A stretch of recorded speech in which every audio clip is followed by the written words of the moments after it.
গ্রাম বাংলার মানুষেরা তো সচরাচর সব নাস্তা পানি করেও খেতে পারে না, বানাতেও পারে না, কারণ সব সময় তো আর সব জিনিস পাওয়া যায় না।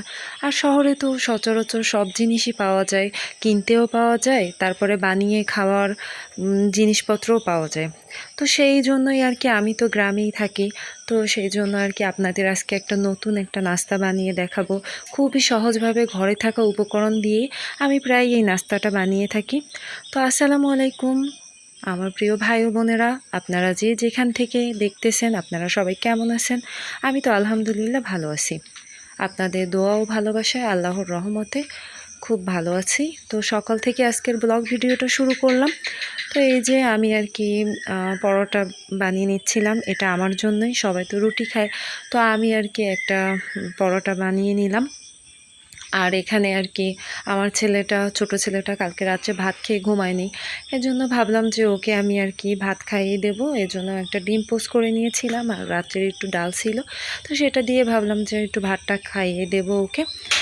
কারণ ভাতটা খেলে দেখা যায় যে ওর পেটে পড়বে, আর না হলে রুটি খেলে, রুটি তো শুকনো জিনিস, ওগুলো তো মনে করেন পেটে থাকবে না। আর এদিকে আর কি কাঁঠাল তো পেরেছিলাম, তো কাঁঠালটা পাকছে না এখন। তো ভাবলাম যে গ্রামের পদ্ধতিতে এভাবে আর কি কাঁঠালের মধ্যে নাকি লবণ ভরলে কাঁঠালটা তাড়াতাড়ি পেকে যায়। তো আপনারা কেউ যদি না জেনে থাকেন, তাহলে এভাবে কাঁঠাল যদি দেরিতে পাকে, তাহলে আপনারা এইভাবে লবণ ভরে দিবেন, এরকম এভাবে, তাহলে দেখবেন যে তাড়াতাড়ি পেকে যাবে।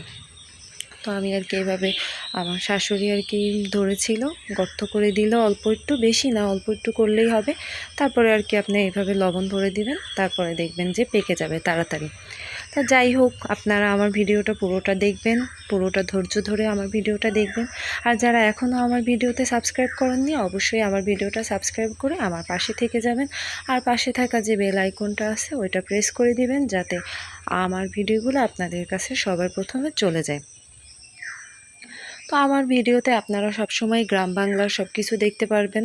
গ্রাম বাংলার প্রাকৃতিক পরিবেশ, গ্রাম বাংলার রান্নাবান্না সব কিছুই আর কি আমার গ্রাম বাংলার, কারণ আমি থাকি গ্রামে, এর জন্য।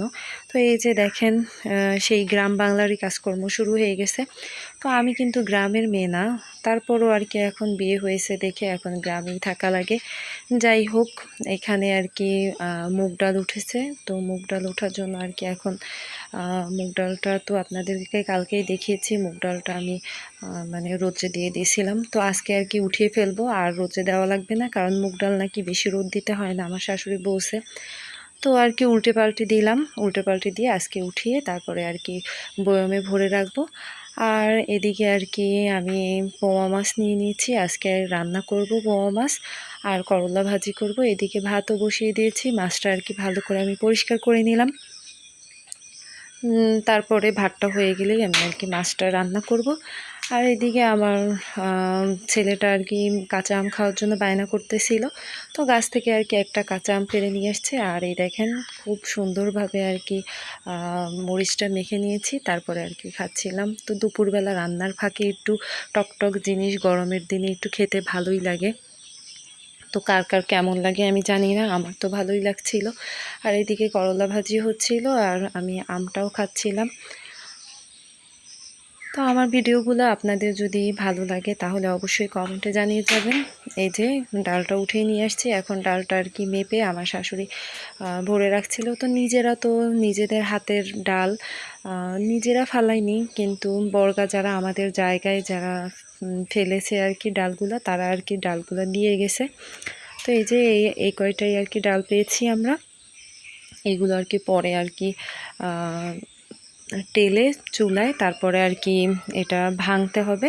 তো এখন আপাতত এইভাবেই রেখে দেব, সংরক্ষণ করে দেব এইভাবে। এদিকে তারপরে আমি রান্না করতে আবার চলে আসলাম। এখন আর কি পেঁয়াজটা দিয়ে দিয়েছি, পেঁয়াজ আর কাঁচামরিচ। তারপরে আর কি একে একে মশলা আমার শাশুড়ি দিয়ে দিচ্ছিল। তো আমি একটু কাজে গেছিলাম, এর জন্য আর কি এসে দেখি যে মাছ দেওয়া হয়ে গেছে। তো এখানে আর কি খুবই সাধারণ উপকরণ দিয়ে রান্না বান্না করতেছিলাম। এদিকে এই যে আমার মাছটাও হয়ে গেছে, মাছটা মজাই হয়েছিল, কিন্তু মাছটার মধ্যে আজকে আমি ধনেপাতা দিতে পারিনি, ধনেপাতা আনার সময় পাইনি। এদিকে এই যে মাছটা এখন তো হয়ে গেছে, আমি মাছটা উঠিয়ে নিলাম। আর এই যে বিকালের বললাম যে আপনাদের নাস্তার কথা, তো আমি ঘরে থাকা উপকরণ আর কি আমি মুড়ি দিয়ে এখানে আর কি আমি একটু পেঁয়াজ নিয়ে নিয়েছি শুধু, আর একটু তেল, অল্প পরিমাণ আপনি তেল নেবেন তাহলেই হয়ে যাবে। তো একটু পেঁয়াজটা যখন বাদামি বাদামি হয়ে আসবে তখন আপনারা একটু চিনি দিয়ে দেবেন, সামান্য পরিমাণ, যে যেমন চিনি খান চিনির পরিমাণ। তো এই যে চিনিটাও দিয়ে দিয়েছি আমি। চিনিটা দিয়ে তারপরে আপনি মুড়িটা দিয়ে দেবেন, দেখবেন যে খুবই ভালো লাগে। কারণ খালি মুড়ি দিয়ে দেখা যায় অনেক সময় চা খেতে ইচ্ছে করে না, তখন একটু যদি এরকম হয় মুড়ি তাহলে তো ভালোই লাগে, চার সাথে যদি এরকম একটু মুড়ি হয়। যাই হোক, আমি অনেক কথা বলে ফেললাম আপনাদের সাথে। আমার ভিডিওর মধ্যে কথার মধ্যে যদি কোনো ভুল হয়ে থাকে অবশ্যই আপনারা ক্ষমাস্বরূপ দৃষ্টিতে দেখবেন। আর আজকের ভিডিওটা এ পর্যন্তই, বেশি বাড়াবো না। আপনারা ভালো থাকবেন, সুস্থ থাকবেন, আর আমার ভিডিওটা বেশি বেশি দেখবেন, আর আমার জন্য দোয়া করবেন, আমার পরিবারের জন্য দোয়া করবেন। আজকের ভিডিওটা এ পর্যন্তই। তো এই যে মুড়িটাও অনেক মচমচে। আল্লাহ হাফেজ।